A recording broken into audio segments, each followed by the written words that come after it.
Sir, I've already told you. This is a bank for billionaires. We don't have time for this nonsense.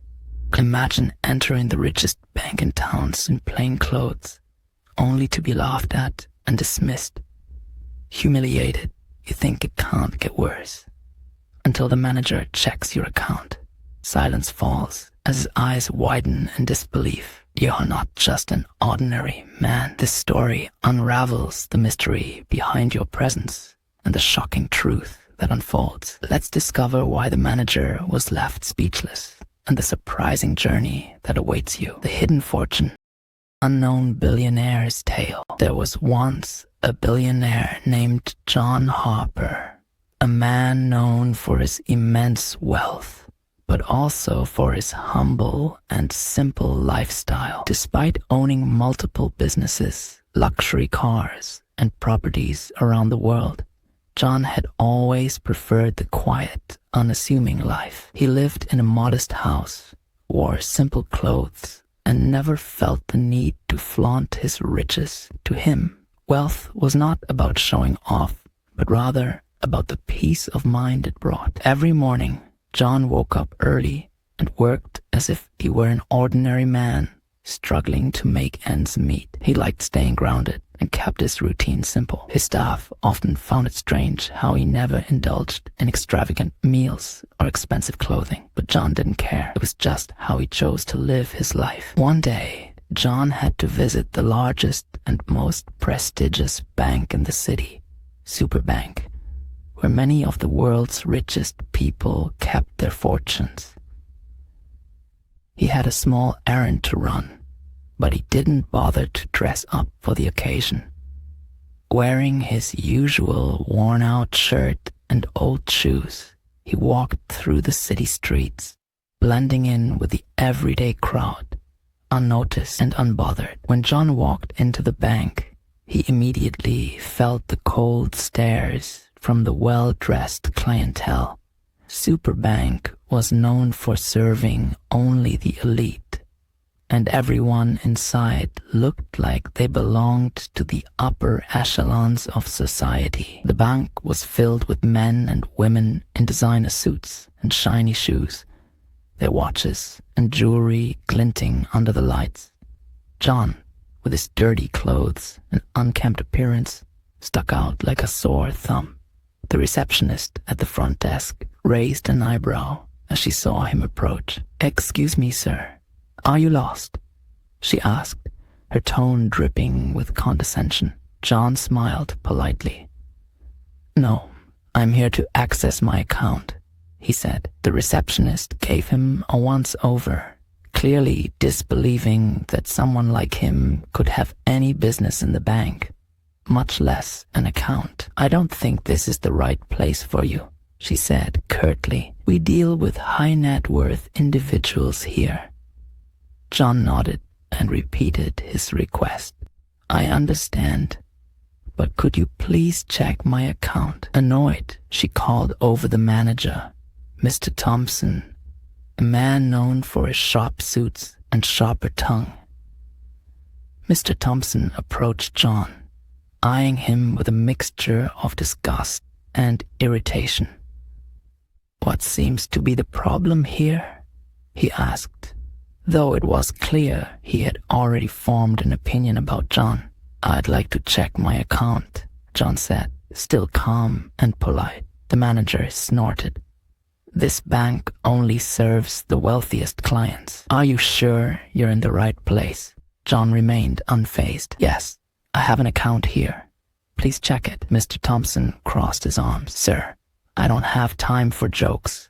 If you're not here for serious business, I'm going to have to ask you to leave." By now, other customers were starting to whisper amongst themselves, glancing over at John with judgmental eyes.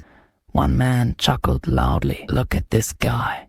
Does he think he owns the place?" Another woman sneered. "He probably wandered in from the streets." How embarrassing. Despite the growing hostility, John calmly insisted once more. "Please, just check my account." Mr. Thompson sighed loudly and reluctantly agreed. "Fine. if it will get you out of here faster," he said, motioning for John to follow him to his office. In the privacy of the manager's office, Mr. Thompson pulled up the account system. "What's your name?"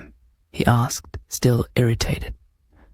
"John Harper," John replied. The manager's fingers danced over the keyboard, but suddenly his expression changed. He blinked in confusion as the system returned an error. "That's strange.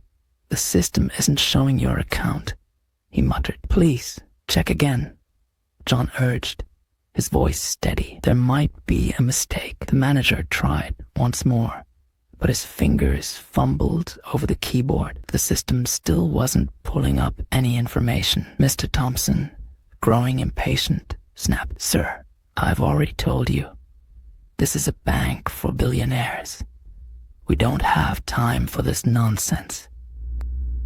Frustration flickered in John's eyes, but he remained composed. "Could you try one more time, please?" Reluctantly, Mr. Thompson agreed and made another attempt, but once again his fingers slipped, causing the system to freeze. He cursed under his breath. At this point, the other staff members in the offices began to notice the commotion. Some of them started snickering quietly. "Who does this guy think he is?" one of them whispered. Another replied, "He probably doesn't even have $1 to his name." Ignoring the growing tension, John spoke up again. "I assure you, I have an account here. It's worth checking properly." With an exasperated sigh, Mr. Thompson called in one of his assistants to help with the system. "Fine, but don't blame me when this leads nowhere," he said dismissively. The assistant, more competent than the manager, took over and entered John's information carefully. Suddenly, the screen lit up with a list of accounts linked to John Harper's name. Mr. Thompson's eyes widened in disbelief. There, on the screen, was John's account, and the numbers were staggering. Billions of dollars in assets. The room fell silent. Mr. Thompson stared at the screen, his mouth agape. This can't be right," he stammered. He checked the details again, but it was undeniable. John Harper was one of the wealthiest clients in the bank. The whispers in the office stopped immediately. Those who had been mocking John moments before now looked at him with shock and awe. The manager, his arrogance deflated, scrambled to apologize. "Mr. Harper, I'm so sorry. I had no idea. Please forgive me for the misunderstanding." John looked around at the faces that had once sneered at him, now filled with embarrassment and shame. But he wasn't angry. He simply smiled and said, "There's no need to apologize. It's just a reminder that appearances can be deceiving." With that, John calmly left the office, leaving behind a stunned and silent room. The lesson he imparted that day was one that none of them would soon forget. True wealth is not in the clothes you wear or the way you look, but in the character you show and the respect you offer others, regardless of their outward appearance.